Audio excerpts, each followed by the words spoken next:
अक्टूबर का महीना आधा बीत चुका है। यदि आप गुलाब लगाना चाहते हैं और आपके पास में मिट्टी नहीं है तो आज आपके साथ मैं शेयर करूंगी कि बिना मिट्टी के, बिना सिंडर के किस तरीके से गुलाब लगाया जाता है। गुलाब कई तरीके के मीडिया में लगाया जाता है, जो कि नॉर्मली और इजी वे में मिट्टी में लगाना सबसे बेस्ट रहता है। इसमें अगर मिट्टी में आप लगाते हैं तो आपको खाद भी कम देनी पड़ेगी और पौधा आपका लंबे टाइम तक खाद को स्टोर करके रखेगा। सिंडर में लगाया जाता है, सिंडर कॉस्टली पड़ता है और हर जगह पर अवेलेबल नहीं रहता है, उसको ऑनलाइन ही परचेस करना पड़ता है या फिर पैकेट में आपको नर्सरी वगैरह में या एग्रीकल्चर शॉप पे मिल जाए तो वहां से भी आप लाकर लगा सकते हैं। लेकिन सिंडर में लगाना पौधा काफी कॉस्टली होता है और वेट भी काफी ज्यादा हो जाता है। तीसरा मीडिया है कोकोपीट मीडिया, जो कि आज मैं आपके साथ में शेयर करूंगी कि हल्के मीडिया कोकोपीट मीडिया में बहुत आसान तरीके से आप कैसे गुलाब लगा सकते हैं। अगर आप चाहते हैं कि आपके टेरेस गार्डन पे गुलाब भी खिलते रहें, खूब अच्छे से गुलाब खिलें और बेड भी ना रहे गमलों में, तो आप कोकोपीट मीडिया का चुनाव कीजिए। बहुत अच्छे से रूट बनती है, बहुत अच्छे से फर्टिलाइजर स्टोर करके रखता है प्लांट और बहुत अच्छी ब्लूमिंग भी करता है। हेलो फ्रेंड, मैं सबिता ग्रीन गार्डन गुजरात से। आज मैं आपके साथ में कोकोपीट मीडिया में किस तरीके से गुलाब को रिपोर्ट किया जाता है वो आपके साथ में शेयर करने वाली हूँ। अगर आप नया गुलाब लाते हैं, पुराना गुलाब रिपोर्ट करना चाहते हैं तो कर सकते हैं। अब ये जो गमले में लगा हुआ प्लांट देख रहे हैं, ये है मेरा कोकोपीट मीडिया में लगा हुआ प्लांट, जिसकी लेंथ तो काफी अच्छी है और इसमें फ्लावर भी बहुत अच्छे आते हैं। पीच कलर के फ्लावर आते हैं और जब वो पुराने होने लगते हैं तो इस तरीके से लाइट पिंक कलर के हो जाते हैं। इससे पहले वाले वीडियो में मैंने आपके साथ में इसके फ्लावर शेयर किए हैं। बहुत ही सुंदर से फ्लावरिंग आती है और बहुत ज्यादा ब्लूम करता है ये प्लांट। अभी आप देख सकते हैं मैंने इसकी रिपोर्टिंग करने में थोड़ी सी 1 हफ्ते की लेट कर दी है और अभी देखिए इसमें न्यू ग्रोथ भी आपको दिखाई देने लगी है। तो अगर आपने 6-7 महीने 8 महीने पहले ही नया प्लांट कोकोपीट में लगाया हुआ है तो आप उसकी रिपोर्टिंग नहीं करेंगे तब भी चलेगा, और मेरी तरह 1 साल हो गया है तो आपको उसको रिपोर्ट करना पड़ेगा।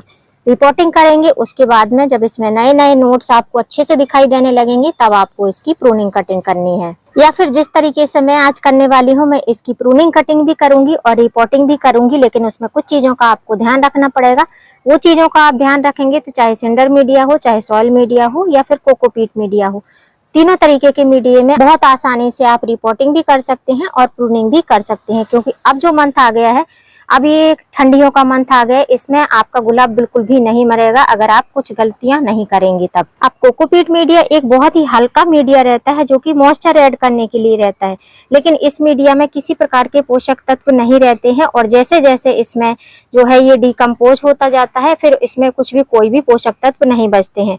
तो अगर आप लगाना चाहते हैं तो आप कोकोपीट मीडिया में लगाइए, लेकिन आपको जो है हर साल ही इसको रिपोर्ट करना पड़ेगा। दूसरी बात, कोकोपीट मीडिया में बहुत ज्यादा बीड्स भी जर्मिनेट नहीं होती क्योंकि कोई पोषक तत्व विशेष रहते नहीं है। मिट्टी में एक अपने पोषक तत्व रहते हैं जिसकी वजह से उसमें जल्दी जल्दी से घास फूस वगैरह उग आती है। लेकिन मैंने बारिश में भी नोटिस किया है इसमें जल्दी से कभी भी घास फूस वगैरह दिखाई नहीं दी, ऐसी छोटी मोटी दिखाई देती है जिसको हम महीना 2 महीने में भी निकाल देते हैं तो बहुत आसानी से पौधा हमारा चलता रहता है।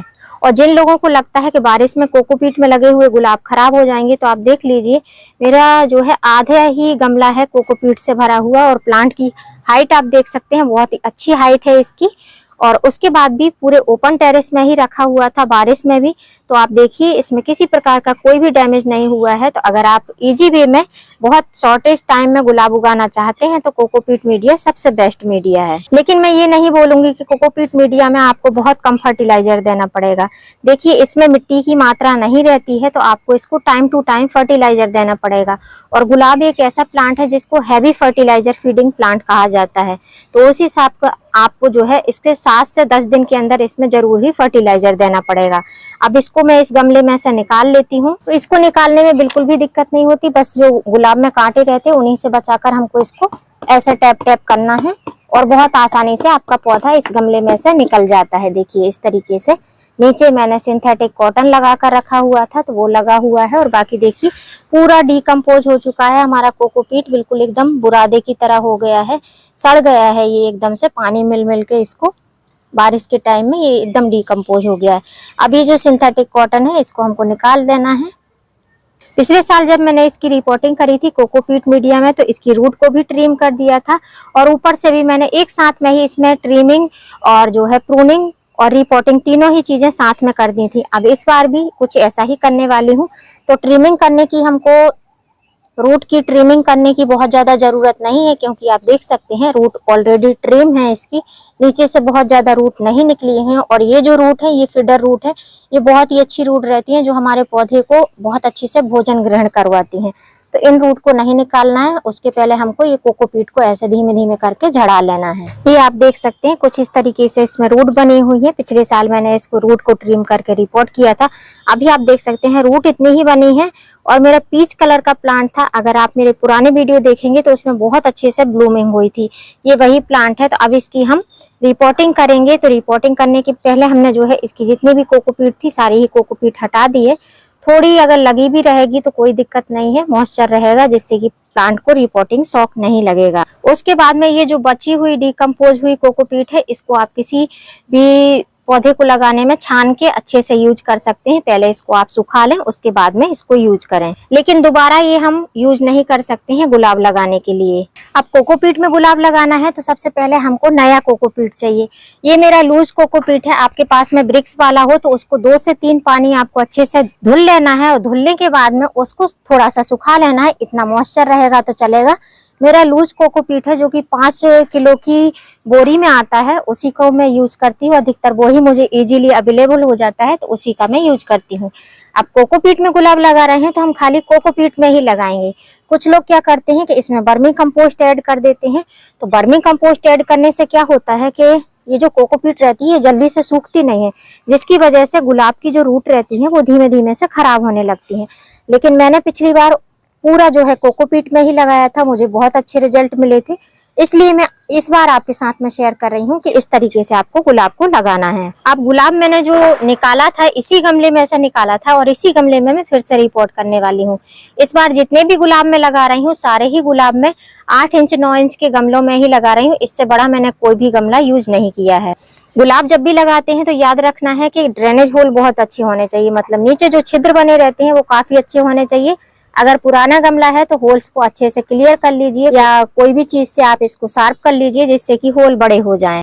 गमले के ड्रेनेज होल को कवर करने के लिए मैं सिंथेटिक कॉटन का यूज कर रही हूँ। आप चाहो तो ठीकरी वगैरह का यूज कर सकते हो। अब ड्रेनेज होल को मैंने सिंथेटिक कॉटन से कवर कर लिया है। अब जो हमने ये कोकोपीट लिया है इस कोकोपीट को हम इसमें फिल करेंगे, हाफ पार्ट तक फिल करेंगे, उसके बाद में रोक देंगे। अब जो ये कोकोपीट रहता है ये बहुत हल्का रहता है, तो जब इसको हमको भरना है तो थोड़ा सा प्रेस करना है, जिससे कि जब हम इसमें गुलाब का पौधा रखें तो वो स्टेबल होना चाहिए। लगभग आधा गमला हमने कोकोपीट से फिल कर दिया है। अब हम अपने प्लांट को इसमें रखेंगे। तो हमको प्लांट को इस तरीके से रखना है कि जो हमारा ये ग्राफ्टेड पार्ट है, जहां भी आपके पौधे का ग्राफ्टेड पार्ट हो, जैसे मेरा ये है, तो हमको इतना इसको भरना है। इतना भरना है कि नीचे से जब हम इसमें अच्छे से साबरिंग वगैरह करते रहेंगे तो नीचे से बहुत अच्छे से इसमें से नए नए फुटाव निकलने चाहिए, जिससे पौधा आपका और भी घना हो जाएगा।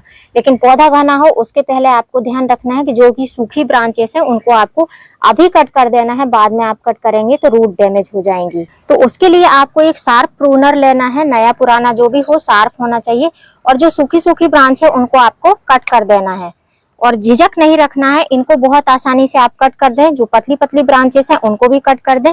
ऐसा आप कर देंगे तो आपका पौधा हेल्दी रहेगा और जो एक्स्ट्रा एनर्जी सूखी सूखी ब्रांचेस में जाती है वो नहीं जाएगी। और अब यदि आप प्रूनिंग कटिंग करना चाहते हैं तो अपने पौधे को प्रून कर सकते हैं, जैसे भी आप करना चाहते हैं।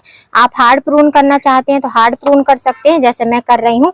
और अगर आप 360 के एंगल से कट करना चाहते हैं वैसे भी कर सकते हैं, या साधारण तरीके से मेरी तरह करना चाहते हैं तो वैसे भी कर सकते हैं। तो मैं तो ऐसे ही कर देती हूँ, मैं कोई एंगल सेट नहीं करती हूँ। बस ये है प्रूनर आपका शार्प होना चाहिए।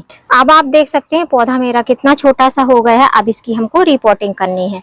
तो बस गमले में सिंपल सा ऐसे रखना है और कोकोपीट से हमको एक बार कोकोपीट डालना है, एक एक मुट्ठी चारों साइड में, रिंग साइड में, और इसको थोड़ा सा हमको स्टेबल कर देना है जिससे पौधा हमारा खड़ा हो जाए। उसके बाद में रूट की अच्छी ग्रोथ हो उसके लिए हमको यूज करना है नीम खली।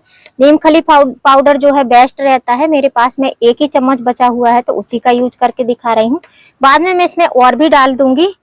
अगर आप किसी भी पौधे की रिपोर्टिंग के बाद में ग्रोथ चाहते हैं जिससे कि रूट अच्छे से इसकी डेवलप हो पाए, रूट डेवलप होंगी तब इसमें नए नए फुटाव मिलेंगे, तो उसके लिए आपको नीम खली का यूज जरूर करना है। अब नीम खली यूज करने के बाद में फिर से हम एक एक मुट्ठी इसमें ये कोकोपीट डाल देंगे।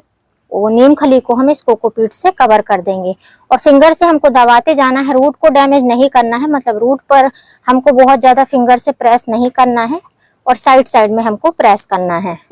उसके बाद में दूसरी चीज हमको लेनी है फास्फोरस रिच फर्टिलाइजर, जो कि पौधे की रूट को भी मजबूत करता है और जो नई नई ग्रोथ आती है उसको भी मजबूत करता है। तो ये है बोन मील, जिसको स्टीम बोन मील कहा जाता है। जानवरों की हड्डियों का चूरा रहता है।